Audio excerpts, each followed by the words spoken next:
followed Elijah Muhammad and Minister Farrakhan. And at this point, I didn't really have a good understanding of Tawheed. I just knew some terminology. I didn't have enough to keep me safe.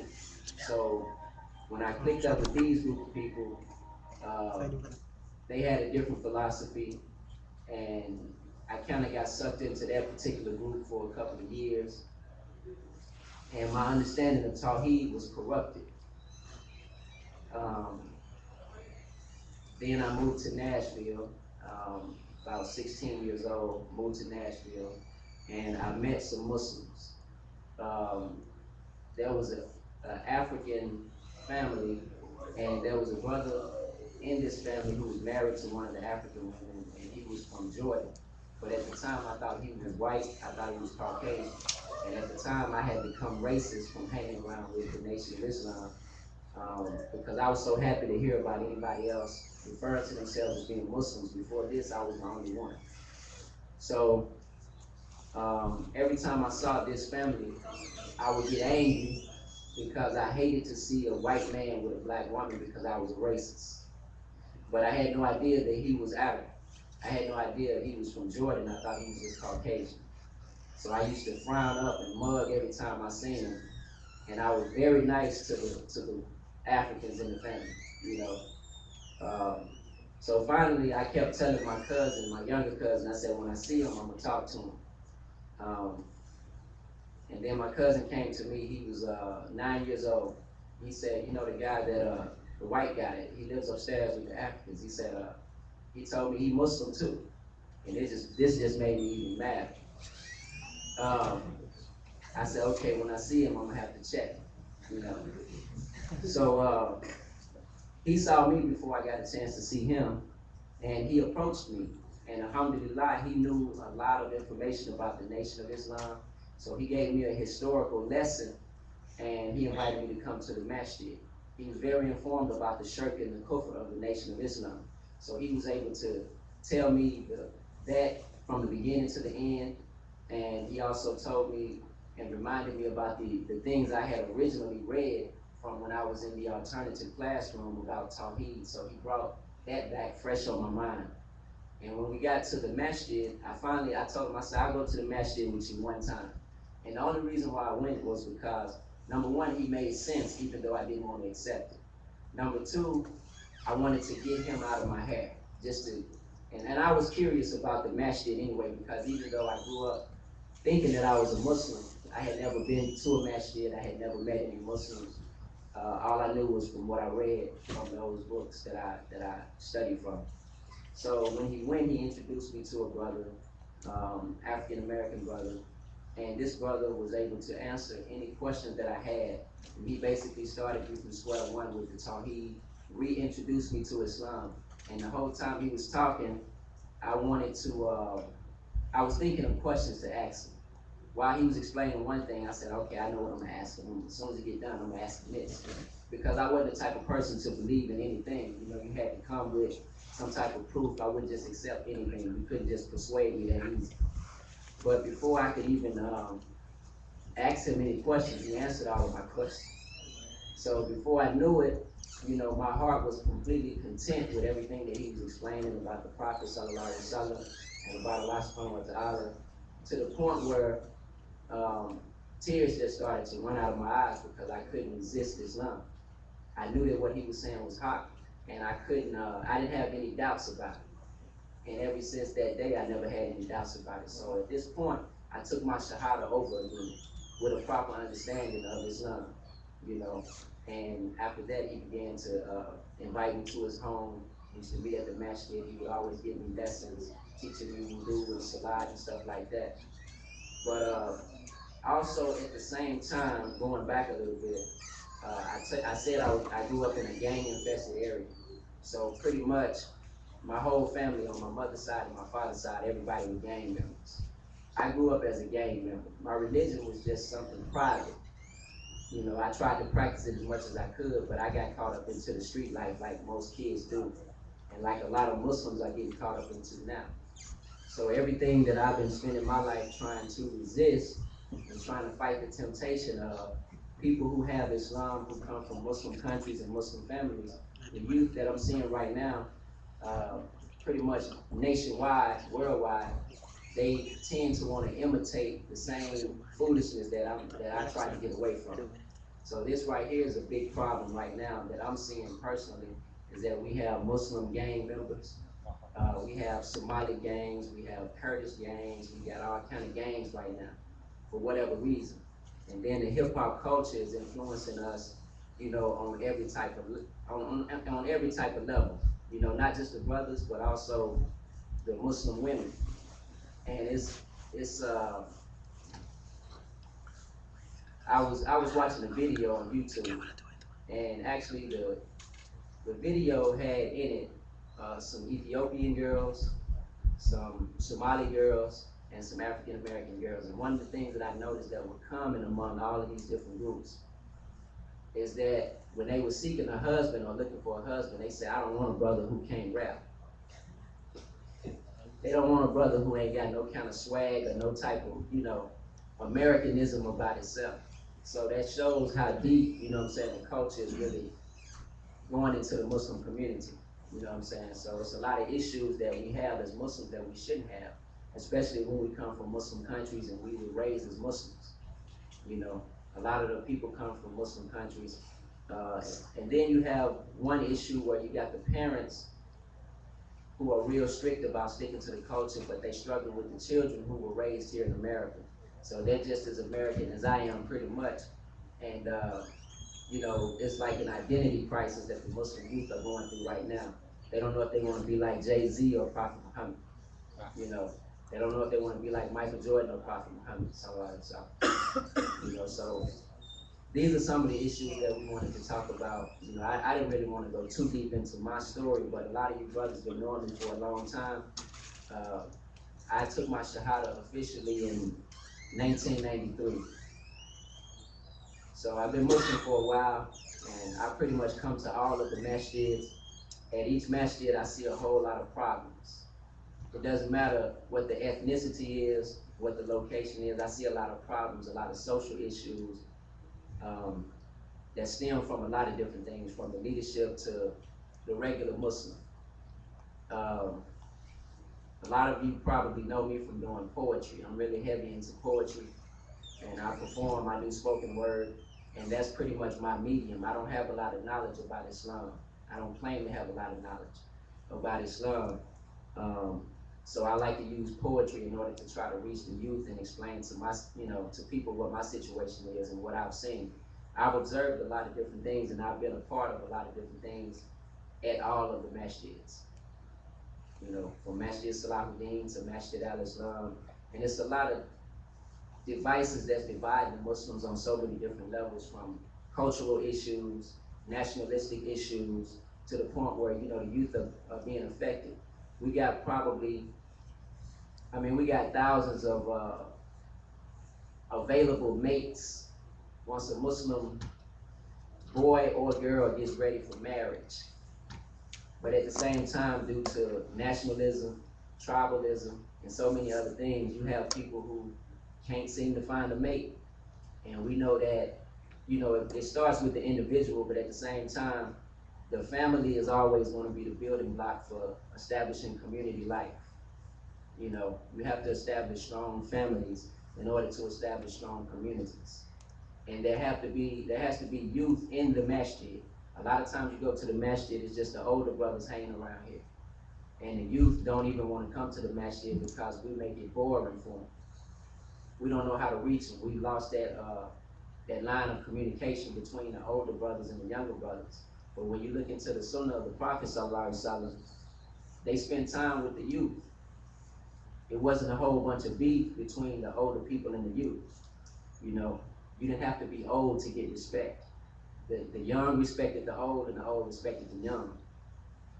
And it didn't matter if a person was younger than you and they brought you a hadith. The only thing that mattered is that you verified it and made sure that it was sound, and we implemented it regardless of who it came from. But now, you go to the masjid, and it seems to be like a power struggle between the old and the young, between the shura board and the congregation. We have a lot of people in positions that shouldn't be in certain positions. We have inappropriate leadership. people who are more concerned about running the masjid like a corporate company, you know, money motivated or politics motivated rather than deen motivated. And the people who have the true knowledge of this deen, we want to push them to the side while you do business, you know. But we should be taking information from the person who has the knowledge, but it's backwards. You know, so it's a lot of different issues. You know, I don't want to hog the microphone. Inshallah, I'll come back. But you know, it's so many different issues. But until we start addressing these issues, then it's going to continue to be the same problems. Our masjids are going to become empty. Our kids are going to become lost. You know, and the kuffar will continue to lose respect for the Muslims. I remember when I was younger, when I first came into Islam, there was more unity amongst the Muslims. And we could even get together as brothers and go places dressed just like this, rocking the thobes and stuff. Now you might get into a fight for wearing a thobe because the Muslims are looked at as being weak. The kuffar, they see the weakness. They see us being divided by tribalism, by all kinds of nationalism, and by other things. They see the division. That's why we spend so much time trying to be like them, rather than them trying to be like us. Everybody respects strength. Nobody respects weakness.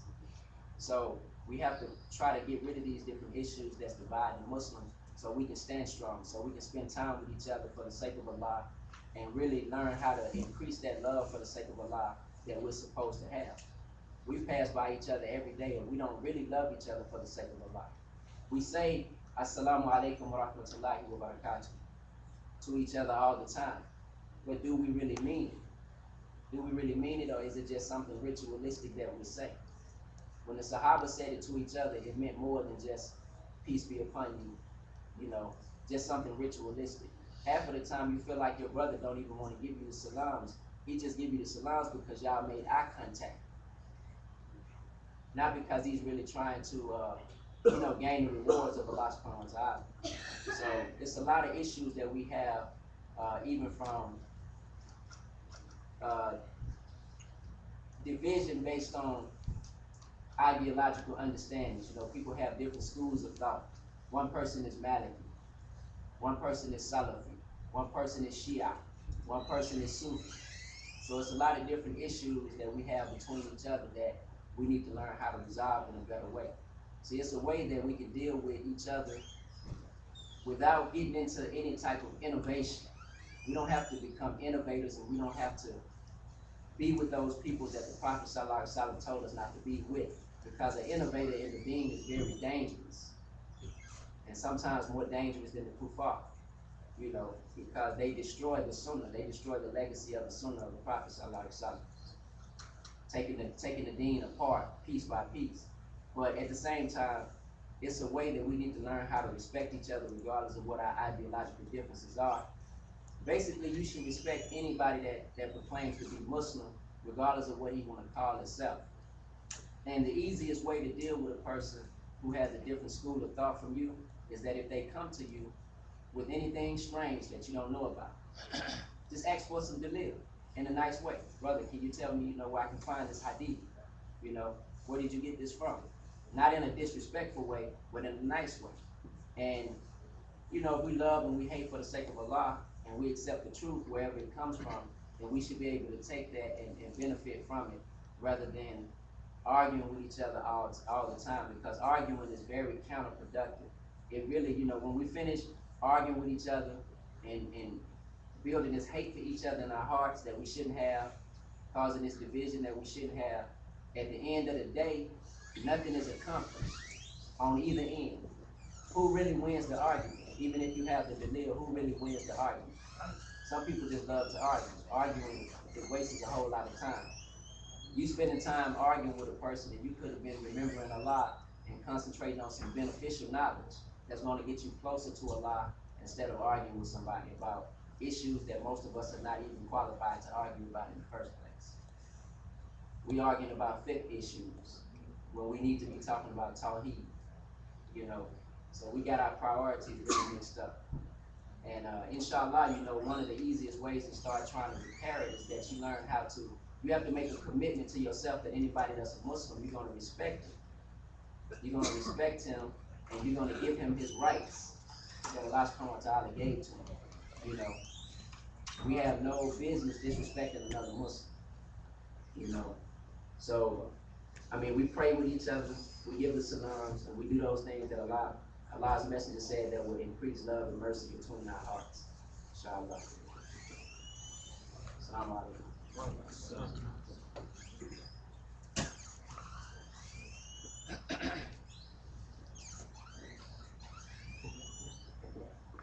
Assalamu alaikum. My name is Peter. Before I get started, how many people in here have lived in Somalia or anywhere else less than 6 years in their entire life? Can I see a show of hands? Less than 6 years. You've been here the majority of your life. Kids, can you all move right here? Right here. Everyone that just raised their hand, move right here. How long have you been in America? Yes. Let's go. Come on up, brothers. Right here. Don't be shy. Less than 6 years. I'm not going to do it. 10 years. My story, I really don't have a long story, but a short story, but I'm going to make it really, really short. I never knew anything about Islam growing up, period, other than the jokes you hear as people pass by, oh, you know, Muslims don't eat bacon, this and that. My parents were both working people. They were never home. So naturally, like a lot of you, I started getting into things that I probably shouldn't have been getting into. If you've lived your whole life here, I'm sure you've seen someone, or possibly your parents, both work a job, which means that they're not always at home. When this started happening, I started basically doing anything that I felt like. As the brother was saying here, it leads to trouble fairly quickly. So by 1997, I think I was 15 maybe, I was into things the typical American teenage boy is, girls and drugs. And astaghfirullah if I offend any of the adults, but this is the reality of where we live. This is America. This is not Somalia, Kenya, anywhere else that you're accustomed to living.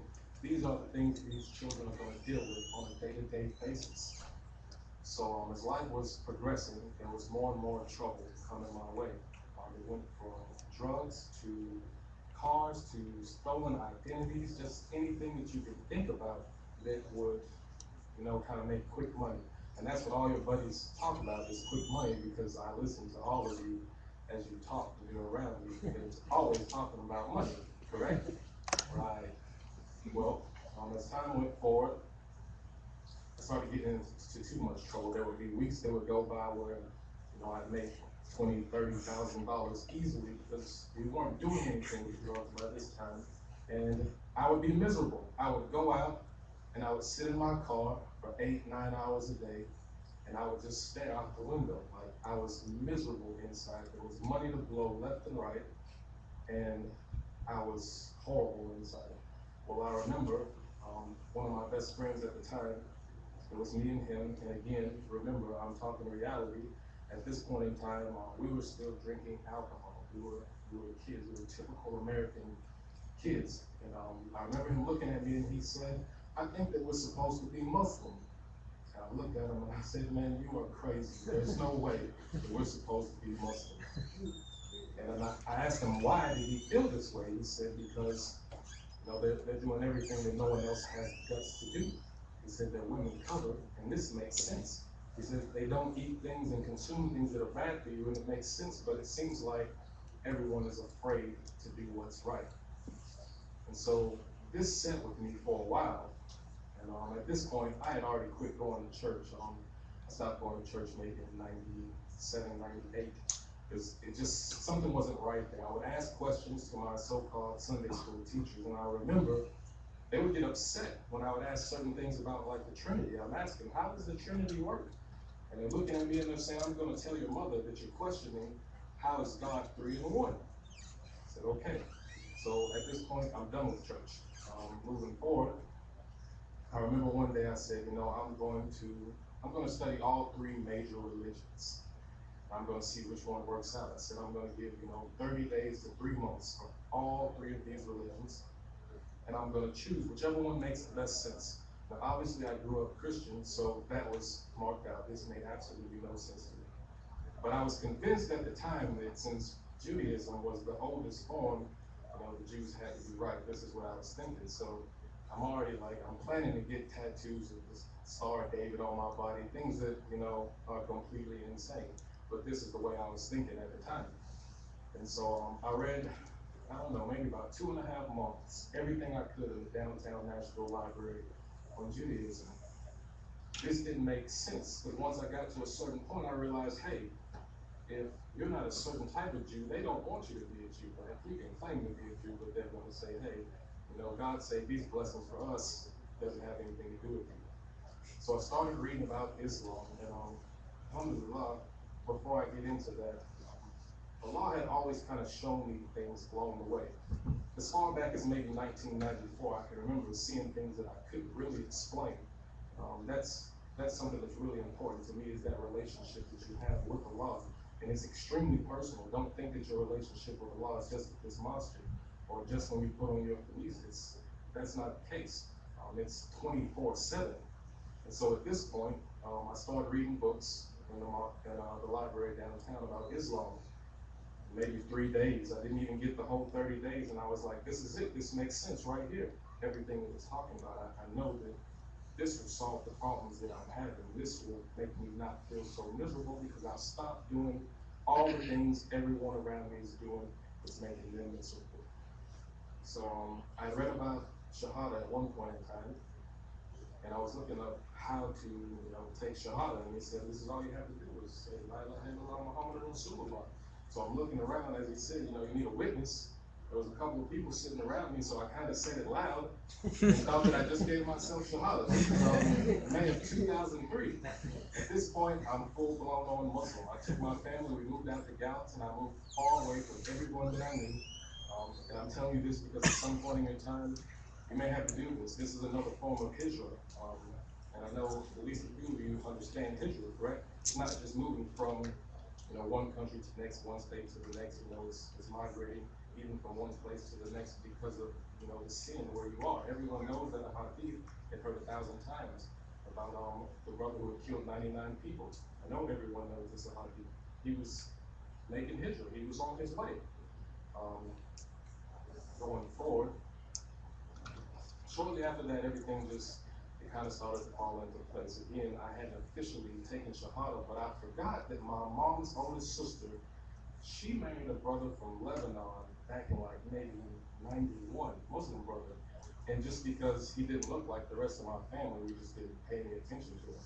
And I completely forgot that he was Muslim. So I'm originally from Cleveland, Ohio. I went back home, I started talking to him. He was asking me about when I took Shahada.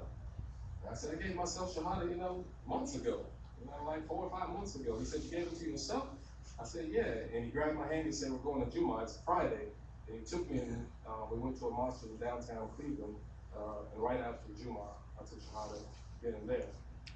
From then on, moving from my story just to, the things that we go through, a lot of the things that we go through as far as reverts, it really has to do with the people who are already Muslim, people who are born Muslim, people, they've grown up in Islam.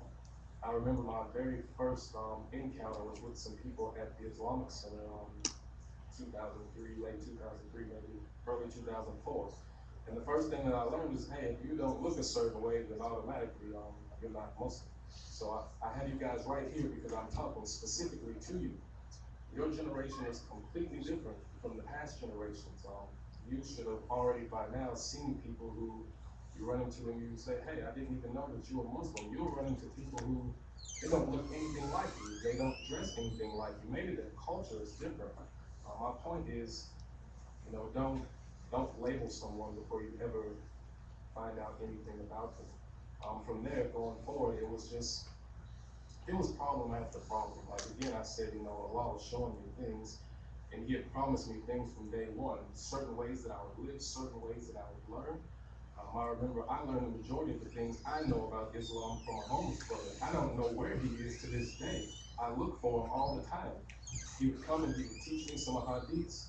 I would take him to the subway and I would buy him a sandwich. But this was my exchange in learning Islam from the beginning because none of the brothers around wanted to sit and they wanted to help you with Islam. You either bought a book, you listen to something online, or you just kind of hope it fall in your lap, and that's not the case. And so going forward from there, the hardest thing I have to say as a revert is not knowing the basics. What I've seen with a lot of brothers was not knowing the basics. I remember the first time I ever came to Al-Farooq was 2007. I didn't come here for a long time after that because they didn't speak any English. Like I love coming here. Don't get me wrong, but when you first revert and you step in the masjid and no one speaks English but a couple of words, and you kind of sit in the back and it's like, hey, I need to go somewhere else. That was one issue that I had. And then when I finally did come back, I came back for Fajr. And I remember this is the first time that I had ever prayed Fajr in a masjid. And I'm about to get to my point why learning the basics is a big deal. And the things that we teach people who revert. Remember right now, it's 2009. We're praying Fajr, they read Surah Al-Fatiha twice, and they read some ayahs from the Quran afterwards, right? Well, the striking thing in the second rakat, after this guy reads Surah Al-Fatiha, well, he's reading verses from the Quran. I never knew this in the 6 years that I was Muslim, that you were supposed to read ayats after Surah Al-Fatiha, the second rakat. So after Fajr, I'm back here crying like a baby, like I haven't prayed correctly in 6 years. And this is the basics. This is the problem. If people don't get the basics down, then pretty much everyone is guilty. And I look at it like that to this day when I see people who revert and they have, prayer beads in their hands, or they don't know how to make wudu correctly, which is something I talk with Sheikh Abdul Aziz about a lot, is, the basics, because I'm watching people, and I don't care what mosque you go to, stand there and watch people make wudu before salah. Everyone makes it differently. This is a very big problem. I'm not going to take too much time on my story. We'll come back to the other issue later. Go ahead. Assalamu alaikum wa rahmatullahi wa barakatuh. A lot of y'all know me. I'm not Abdul Mateen, that's not my legal name. It's Charles Sutter. I've been Muslim for about 2.5 years. Accepted Islam last January, alhamdulillah. Like he said, I really feel like Allah has been just showing me different signs throughout my life. It's been like everything like I grew up on, like you would say like the good life. Really the good life. You had big family. I have 5 brothers and 6 sisters. I have I'm like 10 years old, so I got bikes, GameCube, the PS2. We have it all. Going to church with the family, seeing my mom and dad, and like you really see the good life. Okay, we established that. So my mom and dad divorced around 11 or 12, and then kind of you see a different side of life. We moved from a nice house in a nice part of the city to not so nice. It's places where you will see like you go there now and you'll have like up the street from where my dad stays, like a little man tried to rob this man in his house and got shot in the head. Like they have a memorial on the tree for him.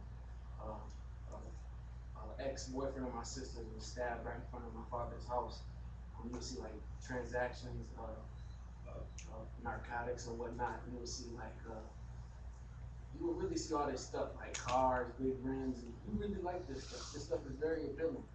It reminds me of an ayah in the Quran where Allah says that this life is learned to those who do not believe. And you will see the disbelief there. In the city, it's Jackson, Michigan. If anyone are familiar with that, it's about 45 minutes west of Detroit. It's a city, I've never seen a Muslim in my life until I was probably about 16 years old, and I found out my best friend was a Muslim. So we grew up with him since we were 3 years old, and I just found out he was a Muslim at 16 years old.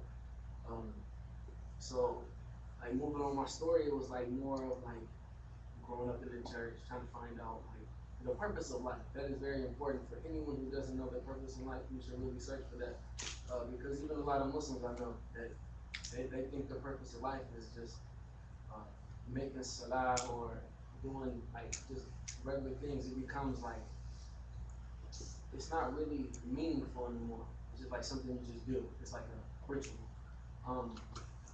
So at this point, I was searching for why am I here?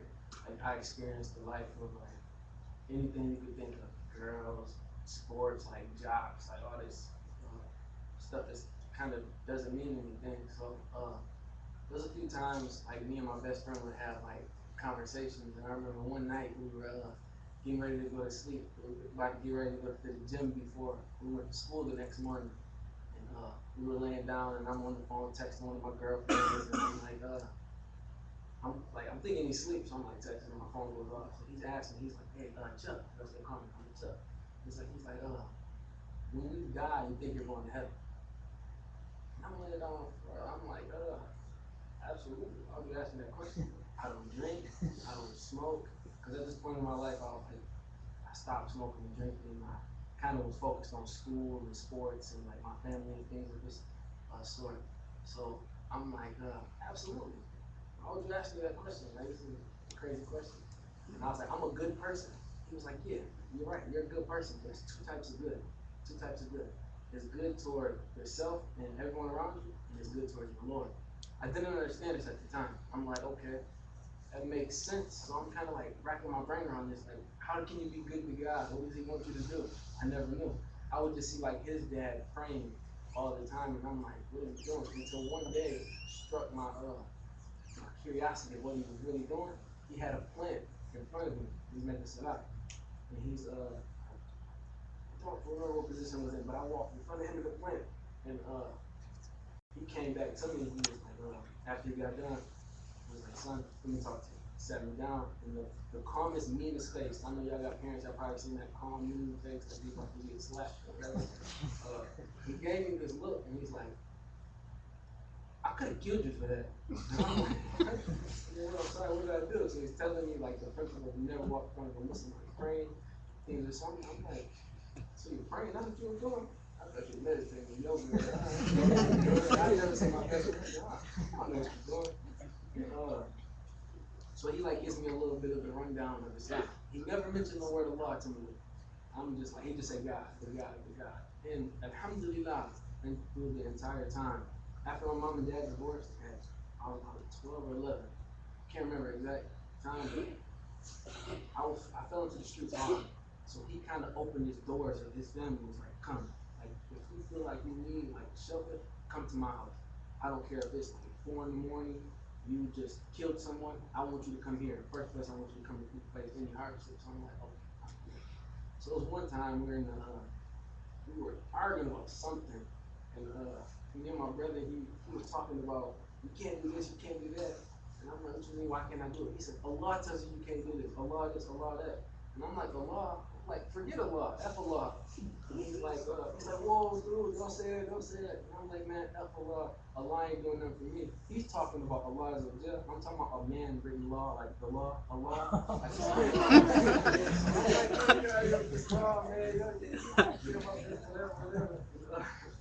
it's like, no, bro, no, this is the difference. And he explained the difference. The first time I've ever heard the word Allah, I believe, from him.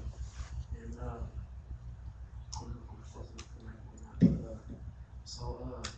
I'm like, you know what? I want to find out a little bit more about this. Because I'm like going to church and whatnot. I'm seeing like Jesus is your God, and I'm hearing all this stuff and crosses. And so I'm like, what do they really believe? Because we believe they're going to hell. So why do they believe what they believe? We try to get in their minds and tell them it's wrong.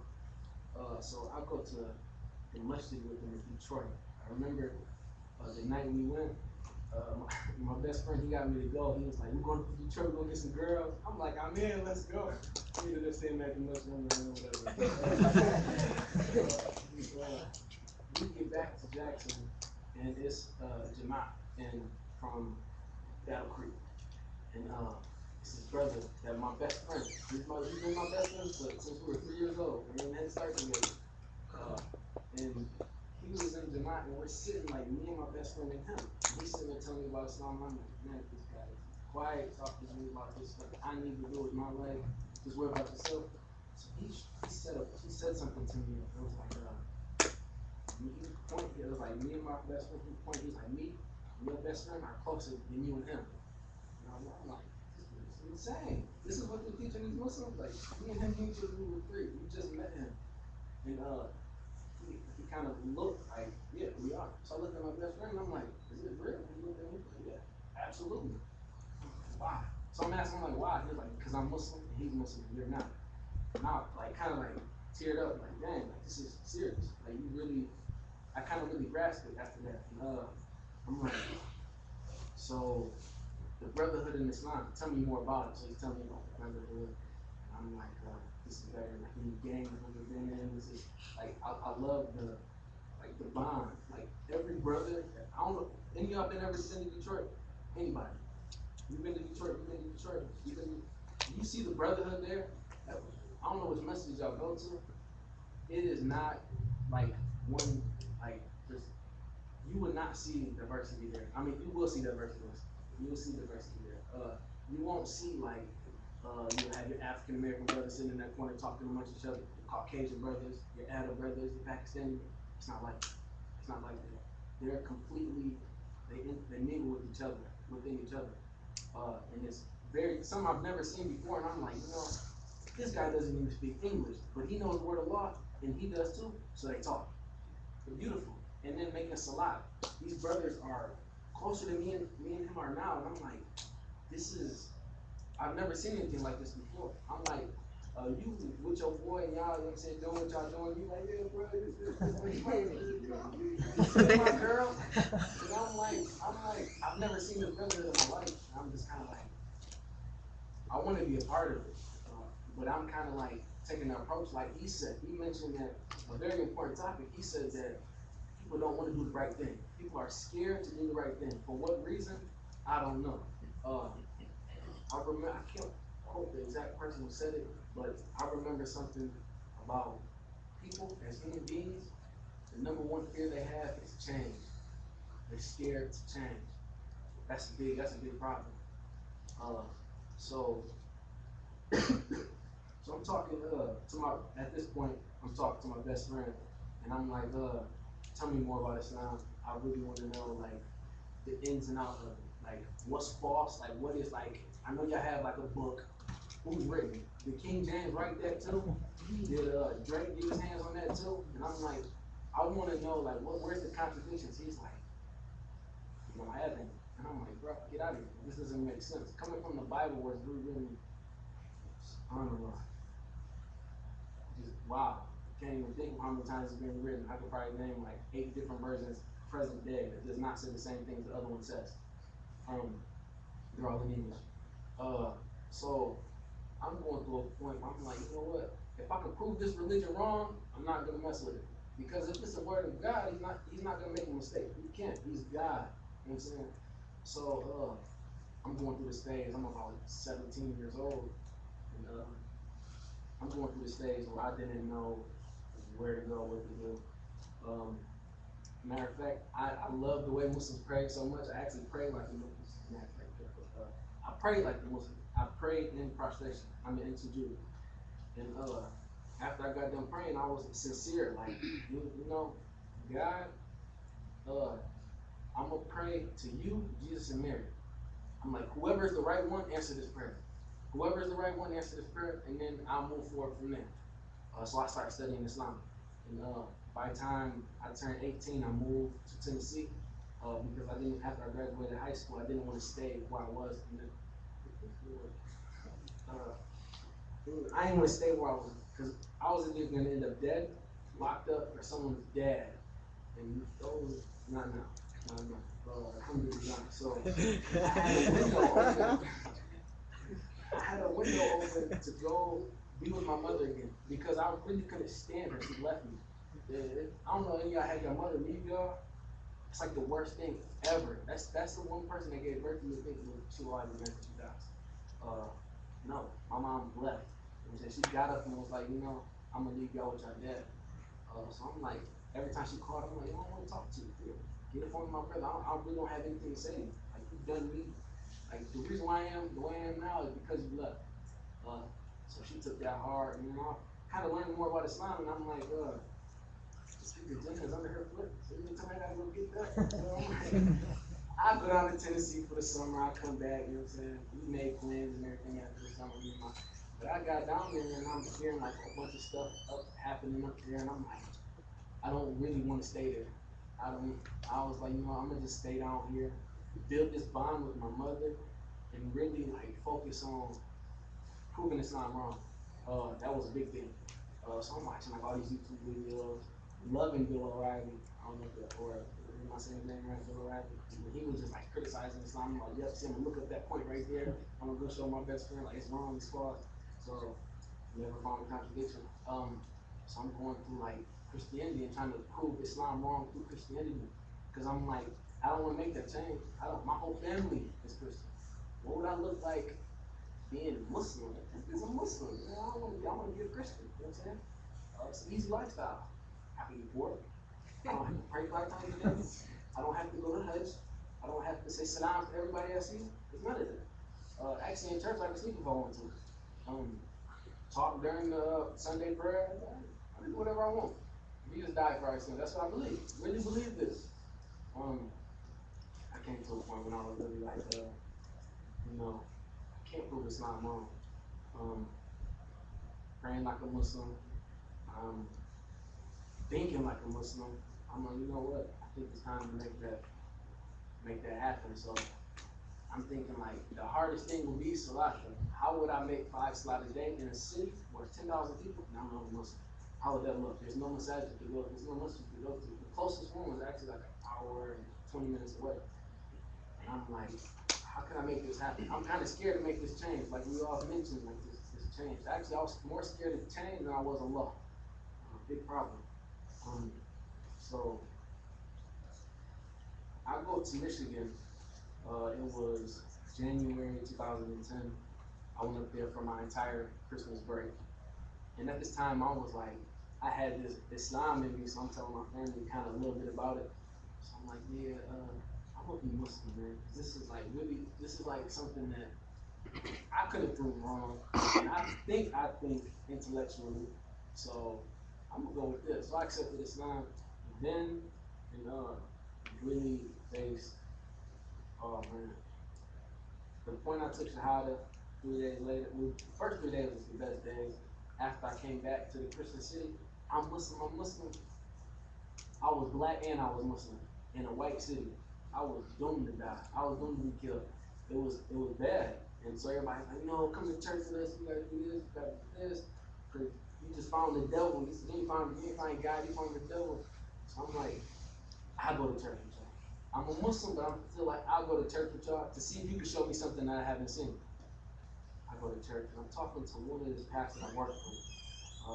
I remember he said something to me before. I asked him, like he said, to explain the Trinity. So, 3 and 1, right? Can all y'all see this? What's the difference between these 3 bottles? Nothing. Water. Nothing. I'll take this bottle. No, I'll take that bottle because that's the Holy Ghost. What's the difference between these bottles here? Water levels. What's the difference between these bottles though? Can anyone tell me the difference between these bottles? One full, One is full, okay. So who would the full bottle be? God. Which God? You There's don't 3 know. gods. We gotta get it right. Which one is the real God? So this is Allah. Okay. So where's the next God? There's 3 gods. Now we're down to 2. Where's the next one? So this will be Jesus. I'm gonna let you. This will be Jesus because he fight a little bit, and this is the Holy Ghost because no one mentions it. So when I'm telling this pastor, I'm like, you're knowledgeable on this topic. I'm like, you should be able to explain this to me to a T. This is what it is. This is what we believe. So I'm like, this doesn't make sense. These are the exact same bottle. They're made by the exact same person. If he created those 2, they can't be with. I'm throwing all in. He's like, you know what? You have to have faith. You have to have faith. When I heard this, I was just like, oh, okay, all right. And actually, throughout the years, I kind of came up with a thing about faith. And the thing is that faith should not bring forth logic, but logic should bring forth faith. So just because I have faith that these three bottles are the exact same, are the exact same, that doesn't mean they are. I drive a Pontiac, I can believe and have faith that it's a BMW. Is it a BMW? Absolutely not. So I told him, I'm like, this faith doesn't work. Like, you can't bring faith to a person after truth. Like, truth only comes after faith. So I'm kind of explaining this to him. He's like, so you want to be a terror? This, that. And I'm like, this man, he really just attacked me regarding this is work. Like, I want to be a killer or something of this sort. And I'm like, I'm firm with Islam. After that answer, I'm completely firm with Islam because there's no 3 and 1, 1 and 3, 5 and 10, or any of that. There's no ratio numbers. So I really just, at this point, I'm probably a few months from moving to Nashville. I'm like, you know what? I'm Muslim. I can't be in this city where there's no Muslims. What does that look like? So I'm like, actually I went to the masjid in Jackson. One thing that really disappointed me. I'm talking to the imam of the masjid in Juma. I left work to go to Juma. And I go into the masjid, I'm like, bro, I'm looking for somewhere to practice my Islam. He's like, come back at 1. Oh. I'm like, all right. I come back at 1. I got my car and I'm sitting on there thinking, I'm like, this is not the brotherhood I seen. All this is running through my mind. I'm like, this is not anything that I've ever seen. Why are these people acting like this? I get on the phone with my dad and I'm yelling at him like, why the heck is this guy acting like this to me? I was just trying to this, whatever. He's like, son, calm down. Go back in at 1. And I'm like, whatever. I got the phone, go in at 1, and it's an African American brother. Alhamdulillah, he embraced me. I love Shabazz, that's his name. Thank you all for that, brother. Thank you all for that. He was like, show me the ropes a little bit. And after I went home, I'm like, yes, I'm Muslim. So I went in thinking like, I don't want to be Muslim. We left like, alhamdulillah. So I moved to Nashville and came here to Al-Farooq. That's the first Muslim I've ever been to. I remember you.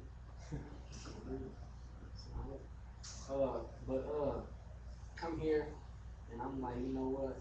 I can practice Islam with Muslims. So I'm like, I'm Islam myself a Muslim. That's what I try to do. Alhamdulillah. But a few trials and stuff that has been thrown in my way to kind of test me, just been like, you'll see a number of things, like being rejected. Like, when I first came in here, I really felt rejected. I really did. Like, what was it? And then y'all talk, I thought y'all knew English. I swear I did. I'm like, these people are talking about me, sitting in that corner right there. And I'm like, man, this is worse than Jackson. But alhamdulillah, though, y'all in person, alhamdulillah. But I'm saying, just move forward with life, you know what I'm saying, and just trying to be a good Muslim sister. But inshallah, we're going to try to start our question and answer session. I know y'all have been dying to ask a revert question, whether it's been like, what attracted you to the dream, or what was the hardest thing, but we're ready for an answer. What about I also want to say thank y'all for all y'all who came out to support this. I know my brother said that you're supposed to support the good and forbid the evil. So all y'all coming out, inshallah, Allah will reward y'all in abundance.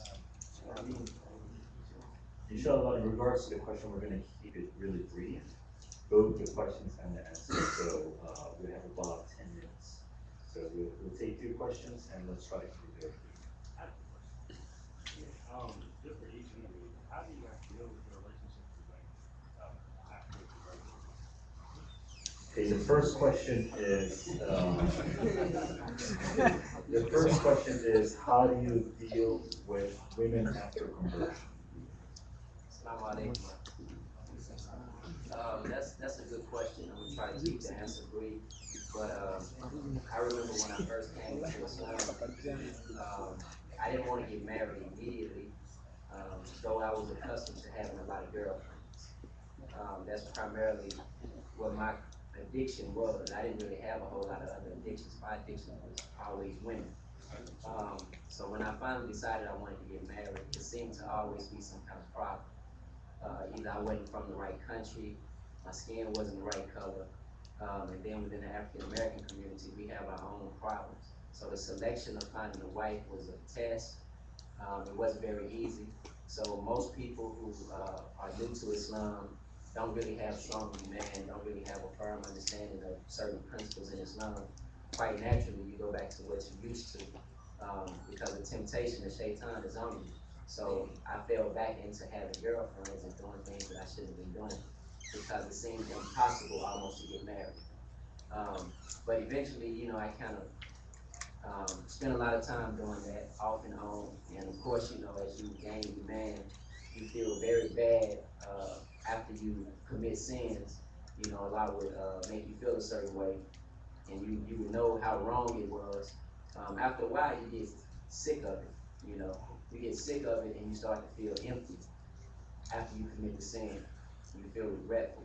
So eventually, I got so sick to the point where I wanted to be married, and I stopped committing. I was heavy into fornication, and I stopped committing fornication because I felt that I had to meet some conditions. If I wanted Allah subhanahu wa ta'ala to bless me with a good wife, then I had to leave off my sin. I had to make tawbah, and I had to basically go abstinent until Allah blessed me with a wife. So I was patient for 2 whole years, alhamdulillah. And then finally I was able to get married, and the situation just kind of came to me. Me and my wife, we kind of just met. We actually met at a poetry performance that I was doing. We were both performing poetry, and she performed, I performed, and we got introduced to each other after that, and then we got married. So alhamdulillah, I've been married about 6 years now. But that pretty much fixed me in my situation as far as dealing with the females. So that's my answer. To answer your question, brother, the best thing you can do is do it for the sake of Allah. You're saying, how do we deal with, dealing with females once we revert to Islam? Until you're doing whatever you're doing for the sake of Allah, until you're trying to get married for the sake of Allah, it's not going to work out. I learned this first. The first female I met shortly after I reverted was a girl from Ethiopia. I was in this for the wrong reasons. This didn't work out. The next female I met was a Somalian lady. I learned quickly that a lot of Somalian people don't want you to marry their daughter. This isn't true for all of them, but there are issues that we still have to deal with as Muslims that haven't been addressed yet. From there, it's pretty much patience. And once you get to that point where you understand every single deed I was doing has to be for the sake of Allah, a lot of things won't work out. When I finally reached that point, Allah made it happen easily. I remember my wife and I was talking about it today. When we realized we were going to get married, she said, as soon as I started talking to you, she said, I couldn't explain why, but Allah was telling me, hey, you need to go marry this guy. And shortly after, maybe 3 weeks afterwards, we decided that we should go married us later on, no problem. So until you're doing it the correct way, I don't think it's going to happen right. Assalamu alaikum. I would say that how do you deal with the women? The issue with the women. It's very hard. That's probably the hardest thing I've experienced coming into Islam. Like you really come from it's been big adjustments, but the women have been. I try to stay with my brothers. That's one thing I really try to surround myself with brothers who don't mess with women. You will stay away from them that way. Or if they have, I want to go back to Michigan, it's like, oh, you back in town, let's do this. It's hard. It really is. My advice would be, don't start. Never start. Until you're married. If I said wallahi to anything, that would be wallahi to that. Do not start until you're married. So it's a big sin first and foremost, and it can be addictive. It really can. So please don't start. Next question, please. The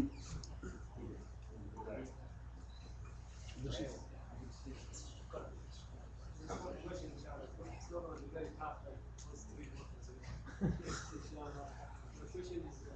what's the relationship with relatives?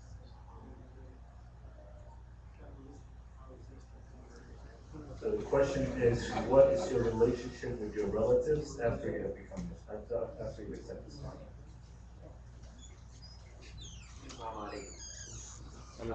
At this point, my relationship is pretty good with my relatives, and pretty much everybody respects me now. But it wasn't always the case. It was a lot of friction, and it was similar to what Abdul Mateen was saying as far as the attitude that people have, especially when you're the only Muslim. I wasn't just the only Muslim in my family, but I was the only Muslim in my whole city. So it was strange to them. They didn't understand it. I was still learning to understand it. And, you know, they didn't really respect it until they saw that I was serious about it and I was consistent with it. So the more I was consistent with it, they just kind of got used to it. So that's pretty much what it is. My answer is pretty short and sweet. With my father's side of the family, there is no relationship with them. They pretty much killed that.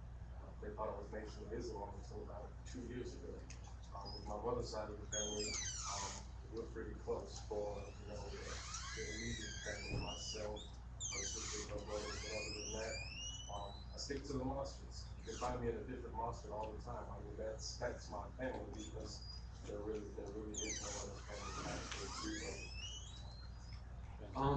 Yes, Assalamu alaikum. I am the only Muslim in my family. Alhamdulillah, subhanAllah. But the relationship with the people who I grew up around that seen me with the attitude, the negative, the bad, they respect it. My dad actually asked my dad last time I was in Michigan, I said, Dad, so how do you feel about being Muslim? He was like, I know it's wrong, but I like what it's done to me.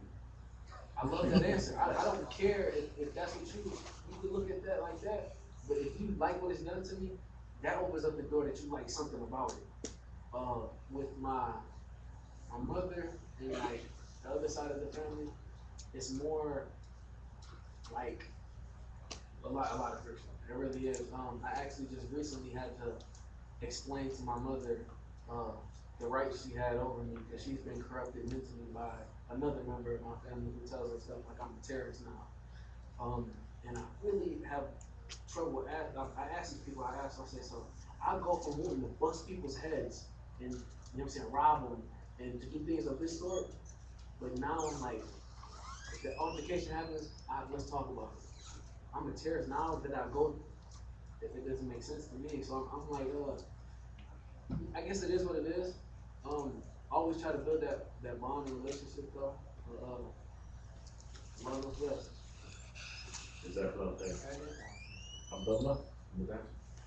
My question is, how was your journey on the first time, like the first month of Ramadan for you guys? I know you guys have been hungry. What was the question again? The question is, how was the experience with the first month of Ramadan for them? Fasting all day. The question is, how was your experience the first Ramadan that you were Muslims? Yeah. My first experience was a very beautiful experience. I didn't really have any hardships because I was accustomed to fasting already. You know, as a Christian, before I knew about Islam, I used to fast. So it was a different way of fasting, but it wasn't really difficult. And at that time, one of the things that helped me a lot was that the brotherhood of the Muslims was a lot stronger than it is now. So I had a lot of brothers to spend time with and to experience the fast with. My first Ramadan was pretty much easy. Ramadan wasn't a problem. Eid wasn't a problem. It was until this past year. If you guys don't know and don't understand, when people revert to Islam, they don't have their families coming with them. So when Eid comes, it's pretty much the loneliest 2 days for a revert throughout the entire year. Like, I'm usually miserable on Eid because everyone I know is Muslim is having a good time, and I'm sitting at home. So you don't know this year when you see a rebirth for Eid, grab him and take him with you to your family, because this is the one issue every rebirth has, is being lonely on Eid. Ramadan fasting, no problem. My first Ramadan, alhamdulillah. I mean, I was in the city of a bunch of Christians. It was just me. So like when I would break away from doing something and tell them like, I'm going to break fast, they kind of look at me like, they just think it was just a crazy ritual or whatever. But alhamdulillah, it was nice. I learned a lot actually. I really did. I learned how to fast properly. I found out I really couldn't drink. That's what he mentioned about not knowing how to practice a lot correctly. He needs the basics. And the first one about was about that. Yeah, this question is.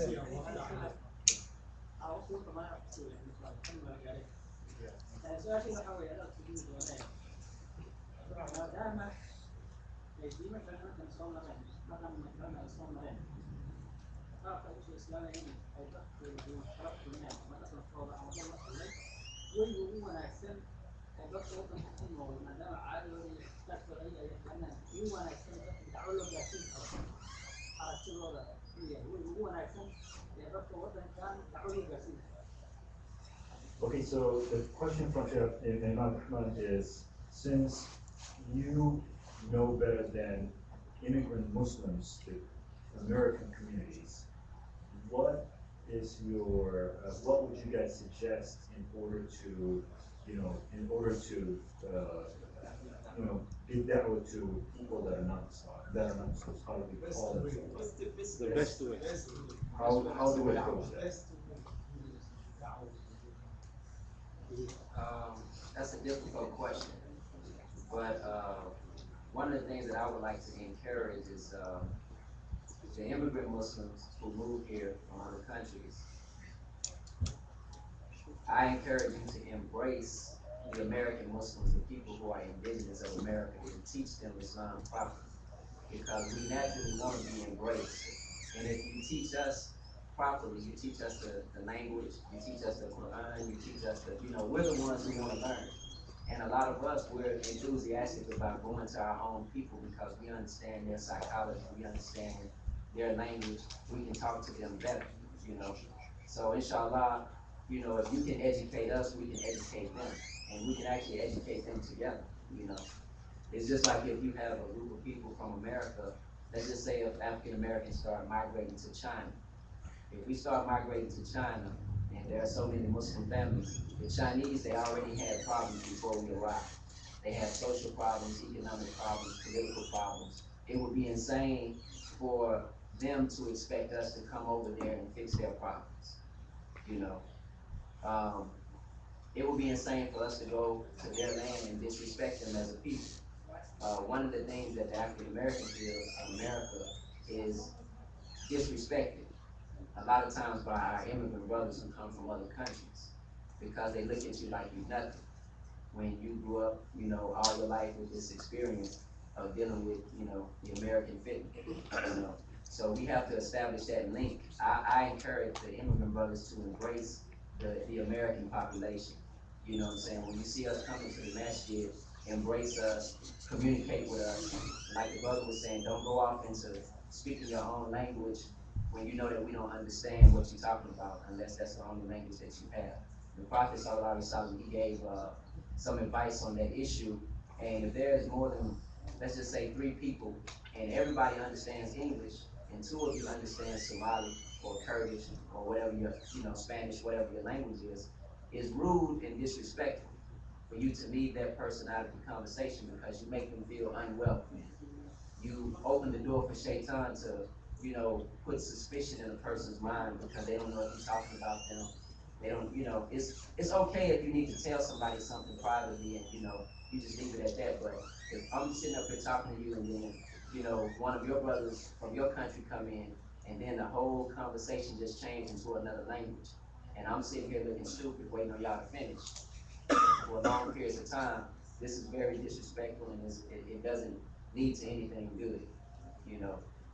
Brothers feel unwelcome when they go to immigrant masjids, whether it be Salahuddin, Farooq. Quite naturally, as African American, we feel more comfortable here than just about anywhere else because we almost look alike. Our language and our mentality may be different, but we look alike. So we figure this should be the easiest place for us to just merge, and experience some true brotherhood and learn some deen. But as the brother was saying, a lot of times people come around and they feel left out. They come, they get excited, they love the Quran. Everybody knows the Somalis, they have the Quran, alhamdulillah. But when we come to get it, it's other things that drive us away, and then you don't see us for 6 months. You know, so we have to break that cycle of keeping people locked out, even if the person is Kurdish, not African American or whatever. When you see somebody that's different and you know that this is not a person that normally comes around, you have to embrace the person and show them some love to make them want to keep coming. You know, and I say the same for the African American nationalists too. You know, they have to make people feel welcome. I'm glad you asked that Before question. you start, yeah, focus on that and so.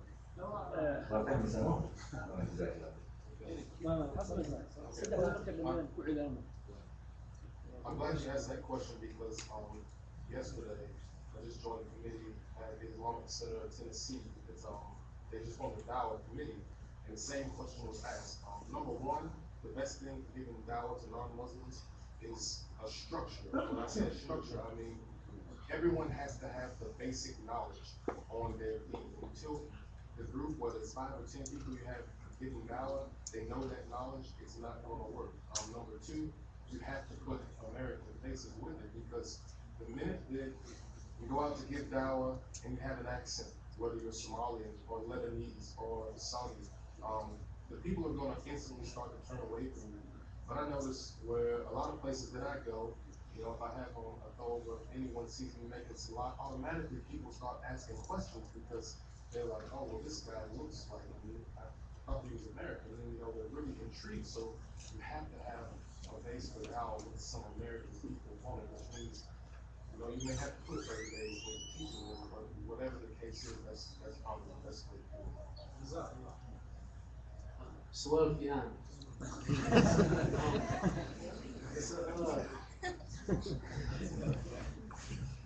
It's an ayah in the Quran that brings us all to the circle of how we can stand. رأيت فقهاء لو إلهي ومنت نبتدو وحي كجران إن آية كسبتنا إن الله لا يبين من يقوم بين من. So what we have to do, first and foremost, is like you said, we really have to establish some knowledge of ourselves of what are we telling these people. Because there's a lot of times, like my best friend came at me with some stuff like this, that, and I'm like, well, I combated with that. And he has no comment for it, and it actually makes you look bad. So you really want to know the opposition and yourself. You really want to know yourself, though. I can't tell you about car salesmen because I know nothing about that. And your actions. Actions is the best dawah. Seeing a person in public, acting according to the sunnah, and not reciting rap songs after each other, wearing hijabs and wearing thobes, or this is not good dawah for anybody. Seeing us cursing at each other, cursing, period. This is never good dawah because they're looking at the Muslims like they're doing the exact same thing I'm doing. Why should I be what they're at? It's a horrible message you're sending. Alhamdulillah, Allah showed me Islam and not the Muslim first. I'm pretty sure everybody feels this way because the deen is solid. It's just we really have to correct ourselves. And I'm not talking about just y'all. I'm the first person I remind myself of it. Alhamdulillah. It's I have two questions. The first one is, what's the best way we can help or teach new Muslims? Because they became or converted to Islam, and some of them they go back. That's one question. The second question is, what is the advice you guys giving the young generation who copy non-Muslims? Some here they copy and they're proud of their religion. What's the best advice try to give? Two questions. So let me repeat the question. The first, he has two questions. The first question is, what is the best way to teach the readers, people that are new to Islam? Because there are a lot of them that go back to Kufr after accepting Islam. And the second question is what your advice is for the youth in regards to imitating the behavior and the character of the Prophet.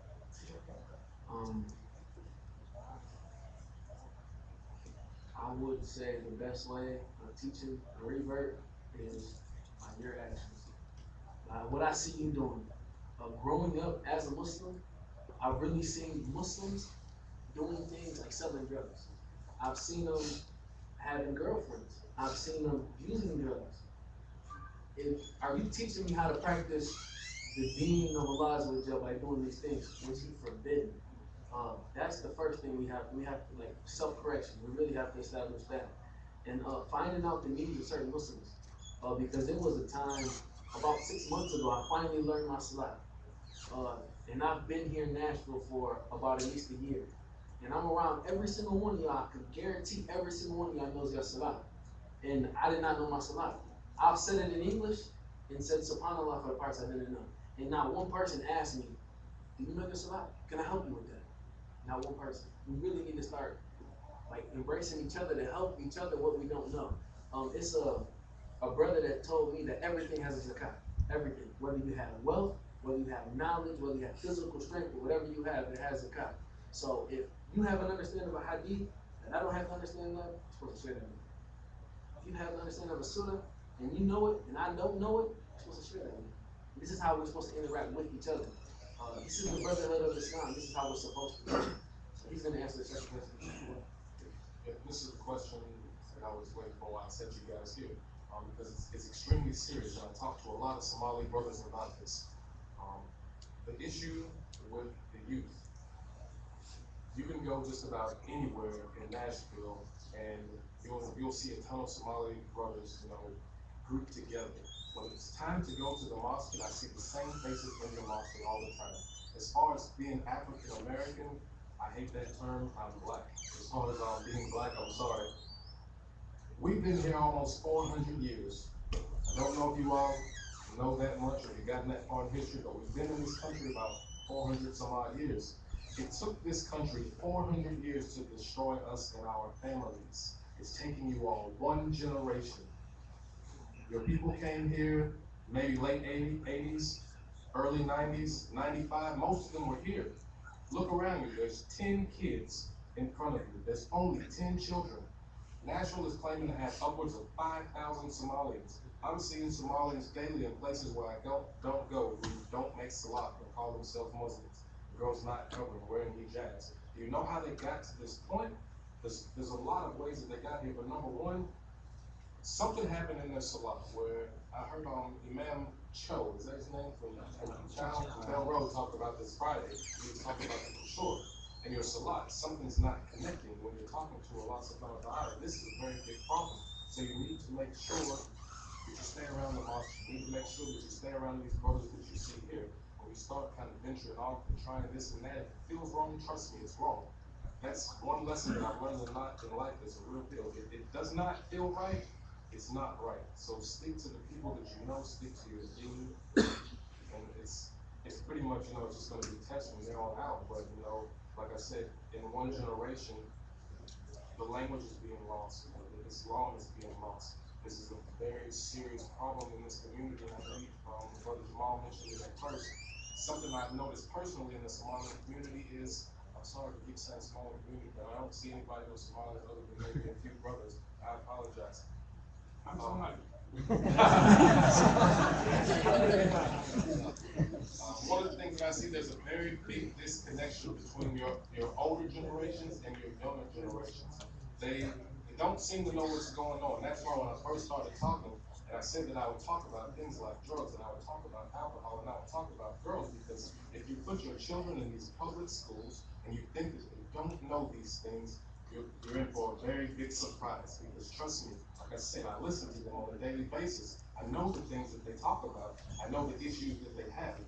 You have to wake up to what's going on with the children and try to bridge that gap that's between your older generations and your younger generations. Otherwise, they're basically going to become American, and that's that. I mean, we can kiss Islam goodbye in one generation. I just want to make one reference point. I know there were about, I want to say 3 different incidents where there were some African Americans who had brought their children here because, Masjid Al-Farooq is known for Quranic memorization, and a lot of African Americans, in this community don't really know a lot of Quran. So they bring their children here, hoping that, they will be able to integrate and benefit from learning the Book of Allah. And in each one of these three incidents, just to show some of the ignorance that exists within the community, not everybody, but some people teach their children a lot of things that are inappropriate. Each one of these cases, the children, the African American children, were asked if they were Muslim, and it was kind of like a side joke. And when the child said, "Yeah, why you asking me am I Muslim?" They said because they said, "How you gonna be Muslim if you're not Somali?" So you gotta be Somali to be Muslim. And we all Muslims. So people have to get that knowledge, you know what I'm saying, that Islam is not for any particular ethnic group, any geographic area. Islam is for all of humanity. And this is just, ignorance, you find among some of the people. So, inshallah, like I said, we have to learn how to respect each other and embrace each other regardless of our ethnic groups. And I think personally, one of the signs of a weak community is that you don't see interracial relationships and marriages. Each one of us should probably have somebody in our family who is Pakistani, Somali, Arab. We should be so mixed up as Muslims that there's not any room for racism and tribalism because it doesn't matter. The Prophet and his companions, sallallahu alaihi wasallam, they didn't use race or ethnicity as a way to decide who was going to marry their daughters or who was going to marry their sons. They were concerned about a person's understanding of deen and his man before anything. There's nothing wrong with having a preference. You may like an Ethiopian more than you want an Arab or whatever. Everybody can have a preference as long as you don't completely exclude somebody because of where they were born or their ethnic group. Because that's not Islam. One last question, inshallah, and before we have that asked, I just want to announce that there is food after the prayers, inshallah. So we would encourage you to stay for that too, inshallah. I would like to make one last point on that though. Anybody who feels like they're in a position where they're going to apostate from Islam, please come talk to me. Please come talk to me because I've experienced the dunya, I've experienced all that, and these brothers have as well. It's a reason why we're Muslims today. And if we could help, like I said, everything has a zakat. I'm sure every single one of our stories has a zakat because we probably, even if we influence one person, that was enough for me. Alhamdulillah. But if you ever feel like you're in a position where you're about to leave or you have questions, ask any one of us. Any one of us. One last question. We have one question. I gotta give it some. Jordan. Just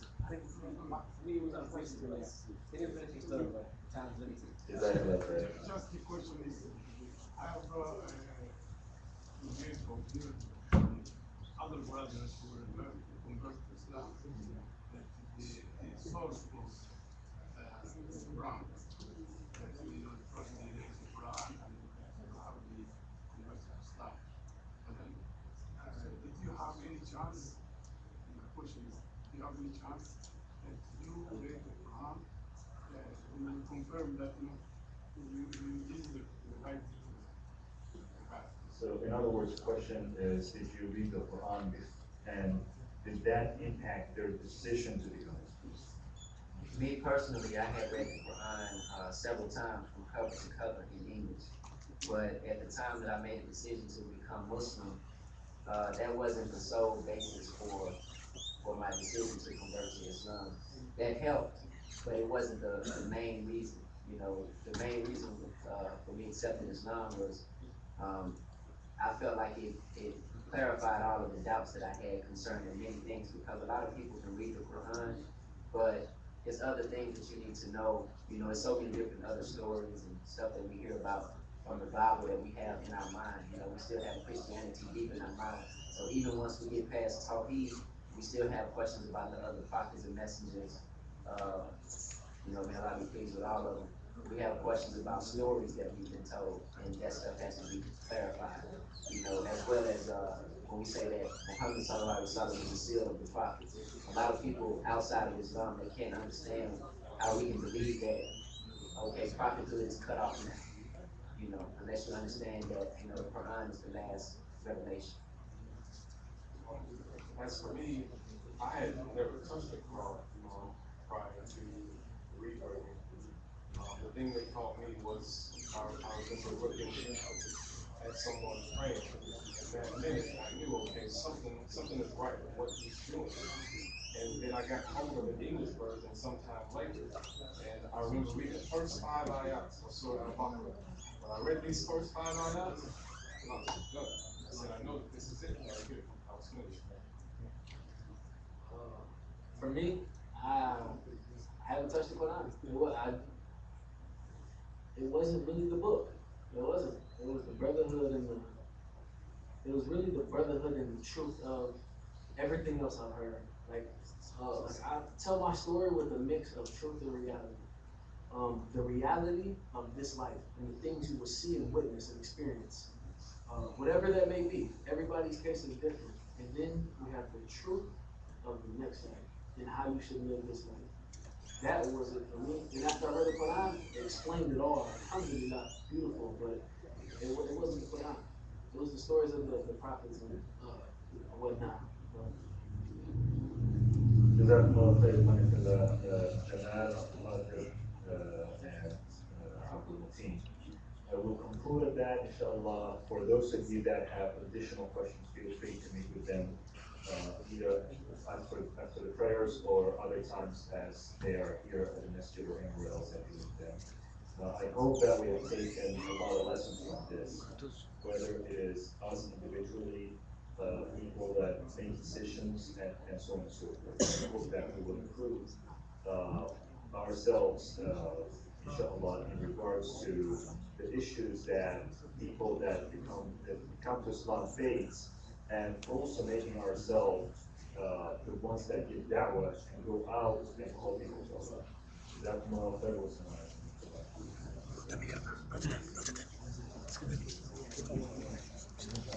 It's time recording.